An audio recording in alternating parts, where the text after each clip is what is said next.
Hello friends, আমি Aritra easy mathematics learning চ্যানেলে সবাইকে স্বাগত।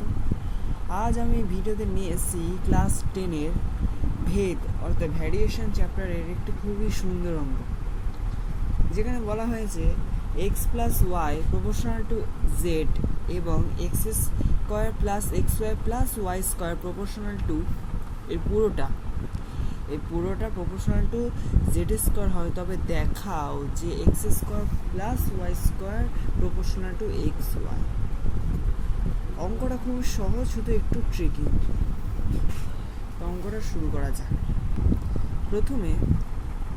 প্রথম দেওয়া মানটা টুকে নিই, x plus y proportional to Z.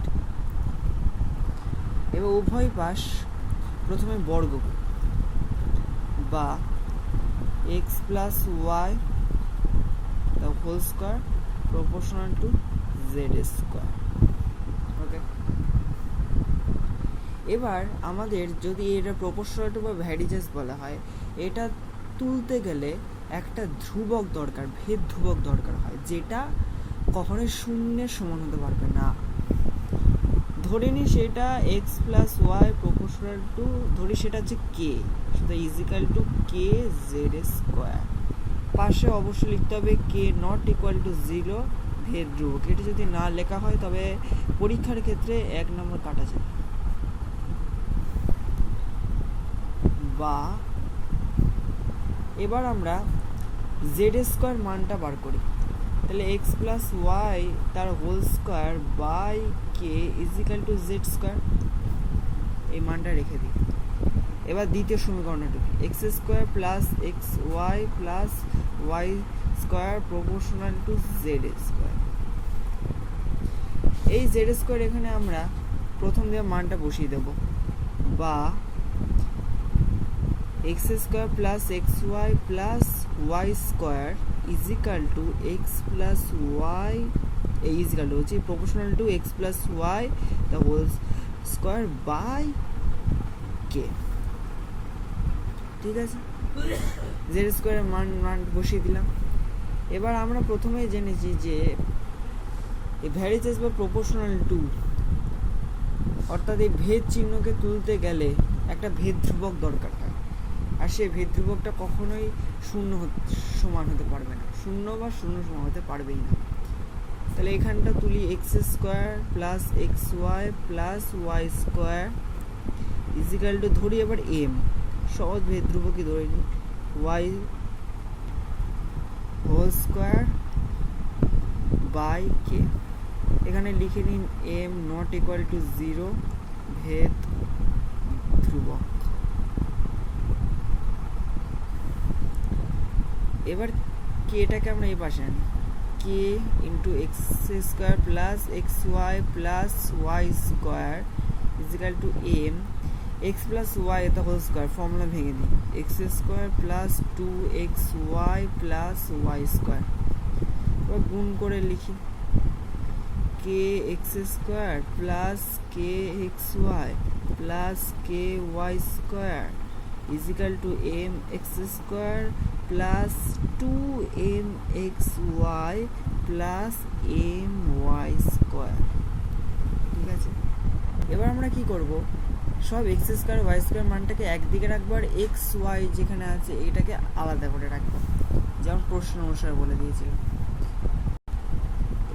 বা k x square minus m x square plus k y square minus m y square is equal to 2mxy minus k x y. বা কে কমন প্রথমে আসছে, এক্স স্কোয়ার কমন, তার x square common নিই, k minus m plus y square common নিলে k minus m equal to, এখান থেকে x Y common যাচ্ছে 2m minus কে। এই দুটো সমান রাশি আর এই দুটো আলাদা, ক্লাস 8-এর মিডল টার্ম করতে গিয়ে শিখেছি। তাহলে k minus m equal into x plus x square plus y square is equal to x y 2m minus k হবে।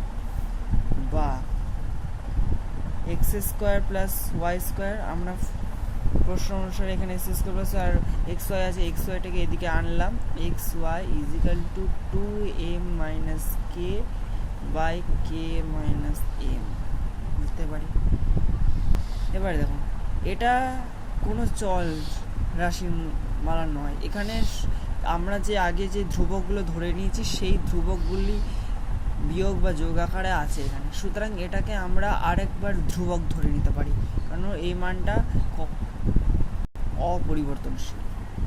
বা x square plus y square by x y is equal to, এটাকে ধ্রুবক ধরে নিতে পারি, ধ্রুবক ব্র্যাকেটে ল্যামডাও লিখতে পারি, ধ্রুবকটা ল্যামডা নিতে পারি, তাহলে বা x square plus y square is equal to lambda x Y.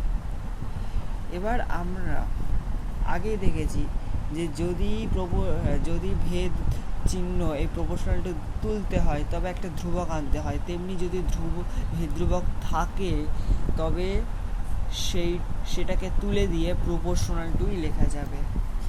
অর্থাৎ কি, এই ল্যামডাটা যদি নট ইকুয়াল টু 0 হয়, এই ধ্রুবক হলে হবে x square plus y square proportional to x y, যেটা প্রশ্নে চেয়েছে। দেখতে পাচ্ছেন খুবই সহজ অঙ্ক, শুধুমাত্র একটু ট্রিকি ছিল। পরবর্তী অঙ্ক খুব দ্রুতই আসছে। আর কোনো অঙ্ক পেতে হলে চ্যানেলটিকে সাবস্ক্রাইব করতে ভুলবেন না এবং ভিডিওটিকে লাইক করে